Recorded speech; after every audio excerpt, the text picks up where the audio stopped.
안녕하십니까, 박사입니다. 독일의 올라프 숄츠는 연방의회에서 우크라이나 평화를 위해서는 무기를 계속 줘야 한다는 말도 안 되는 주장을 한 뒤 미국으로 날아갔습니다. 러시아 매체 RT의 독일어판은 이를 두고 굴욕의 다음 단계라는 제목으로 보도했습니다. 워싱턴에서 명령을 받는 올라프 숄츠가 무슨 음모를 꾸미듯 홀로 워싱턴으로 날아가 바이든과 대화를 나눴다고 서술했습니다. 숄츠는 미국 측이 마련해준 차를 타고 백악관에 도착해 홀로 들어갔습니다. 바이든은 문간에 나오지도 않았고 숄츠의 수행원도 없었습니다. RT 독일어판은 숄츠가 쓸데없이 순방 비용을 낭비했다고 평가했습니다.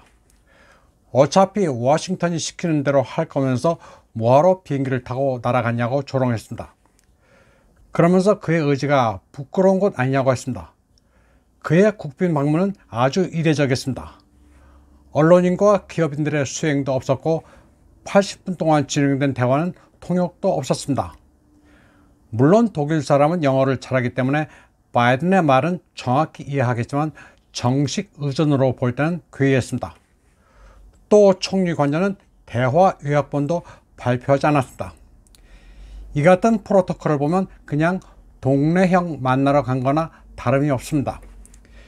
기자회견 같은 것을 하기 싫어하는 바이든이지만 특히 이번에는 숄츠의 방문이 주목되는 것이 상당히 부담스러웠을 수 있다고 RT는 분석했습니다. 바이든이 백악관 문간에도 나오지 않은 것부터 그렇습니다. 기자들도 현관에 없었습니다. 노르트 스트림이란 단어가 나올까 두려웠던 겁니다. 정상회담에 대한 백악관 발표도 간단했습니다. 우크라이나에 대한 인도적, 경제적, 정치적, 안보적 지원을 제공하기 위한 지속적인 노력과 국제적 연대 유지의 중요성을 논의했다고 정리했습니다. 또 러시아의 침략에 대한 비용을 부과하겠다는 약속을 재차 강조했다고도 했습니다. 숄츠도 트위터를 통해 조 바이든, 당신의 리더십과 우정에 감사한다. 워싱턴에 다시 오게 돼 기쁘다. 대서양의 협조는 필수 불가결하며 지금처럼 강력했던 때가 없었다. 우크라이나에 대한 우리의 지지는 굳건하다. 우크라이나의 자유와 평화는 우리의 공동 목표라고 적었습니다. 그냥 하나만한 구두선입니다. 무슨 저 말을 하러 저 먼 데까지 갔나 하는 생각이 들 수밖에 없습니다. 지금 노르트 스트림은 아주 민감한 문제입니다. 숄츠는 노르트 스트림 폭파와 관련해 누구에게도 따지지 않았습니다. 지금 미국이 배후 조종했다는 폭로가 나온 마당에 기자가 이를 거론이라도 하면 난리가 나게 됐습니다. 세르게이 라브로프 러시아 외무장관은 노르트 스트림 파기를 두고 독일의 정치적, 도덕적 굴욕이라고 규정했습니다. 숄츠가 그 굴욕의 배후에 있는 바이든에게 굴종적인 미소를 짓는 모습은 평균적인 사람의 눈에도 기괴하기 짝이 없습니다. 정상회담에서 숄츠에게는 노르트 스트림 말고도 또 다른 민감한 사안이 있습니다.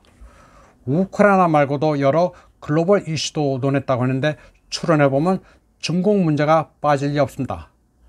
미국과 중국 간에는 베이징의 대러 무기 지원 가능성 등과 관련해 매우 날이 서 있습니다. 그런데 여기서 미국의 동조에 베이징을 비판했다는 사실이 공개되면 숄츠로서는 낭패입니다. 독일 산업에 있어서 중국은 마지막 남은 지푸라기입니다. 독일 국내에서 자동차, 화학이 에너지 비용으로 망했는데 중공에 진출한 기업들마저 제재라도 당하면 독일의 산업 붕괴를 봉인하는 꼴이 됩니다. 숄츠는 바이든에 완전히 목줄이 잡혀 있습니다. 독일은 연방총리 올라프 숄츠부터 외무장관 아날레나 베어복까지 그나물의 그 밥입니다. 베어복은 인도를 방문하면서도 국격을 구겼습니다. G20 외무장관 회의 참석자 인도를 방문한 베어복이 망신을 당했습니다. 독일 매체들도 황당했습니다. 안에서도 새는 바가지는 해외에서도 어쩔 수 없었습니다. 그녀가 인도에 도착해 비행기 트랩에서 내리자 인도 경찰 2명 정도만 있었을 뿐 아무도 없었습니다. 그래도 씩씩하게 걸어갑니다. 그러다 주 인도 독일 대사의 모습을 발견하고 너무나도 반가워합니다. 헤어포트 샤프트 아우다, 대사님 왔구나, 거기 있었어 라고 소리 지르며 애들같이 좋아합니다. 대사라도 안 나왔으면 큰일 날 뻔했습니다. 소셜미디어에서는 베어복의 철없어 보이는 모습과 세르게이 라브로프 러시아 외무장관의 공항 도착 모습이 비교되면서 큰 화제가 됐습니다. 앞으로 외교에도 페미니스트 개념을 도입해 시행하겠다고 선언한 아날레나 베어복을 보면 독일이 얼마나 망가졌는지를 잘 알 수 있습니다. 다음 소식입니다. 러시아 로스토프 주에 있는 돈스코이 바이에노 이스토리치스키 무제 돈 강변의 군사 역사 박물관입니다. 거의 모든 독일 전차를 포함한 2차 대전 당시의 무기 컬렉션을 소장하고 있는 박물관입니다. 그런데 박물관장이 모스크바 주재 독일 대사에게 공개 서한을 보내 우크라이나에 주는 레오파르트 2 전차를 멀쩡한 채로 기증해달라고 요청했습니다. 격파돼 불탄 전차를 복원해 전시하려면 돈이 들어가니 그냥 달라면서 독일을 놀려먹고 있습니다. 그의 서신은 아주 호쾌했습니다. 친애하는 독일 연방공화국 특명 전권 대사에게라고 썼습니다. 그리고 조국 수호자의 날 주독 러시아 대사관 앞에 전시된 T-72 전차에 독일인들이 장미꽃을 가져다 놓은 것을 봤다고 말했습니다. 그러면서 그 관심에 보답하기 위해 주로 독일 대사와 직원 가족들을 군사 역사 박물관에 초청한다고 말했습니다. 그러면서 이곳에 오면 SS 기갑사단의 각종 장비를 볼 수도 운전해 볼 수도 있다고 밝혔습니다. 박물관장은 모두 50장의 초청장을 발송했다면서 독일 외교관을 위해 연구 투어도 제공할 용의가 있다고 말했습니다. 다만 친선의 대가로 당신네 정부가 네오나치 우크라이나 정권에 제공한 전차 가운데 움직일 수 있는 것 1대 이상을 보내달라고 요청했습니다. 그리고 레오파르트 2 전차를 전시할 부지는 이미 지정해놨다고 말했습니다. 이런 가운데 독일의 민생고는 계속 가중되고 있습니다. 식품 가격 상승으로 많은 독일인들이 실존적 어려움에 처했습니다. 2월 식품 가격의 경우 1년 전보다 21% 올랐습니다. 독일인 3분의 1은 더 돈을 써야지만 많은 사람들은 저축해 놓은 돈이 없습니다. 58.1%가 생활비가 빠듯하고 16.9%는 더 이상 감당할 수가 없다고 말합니다. 무덤덤한 사람들은 3.6%에 불과했습니다.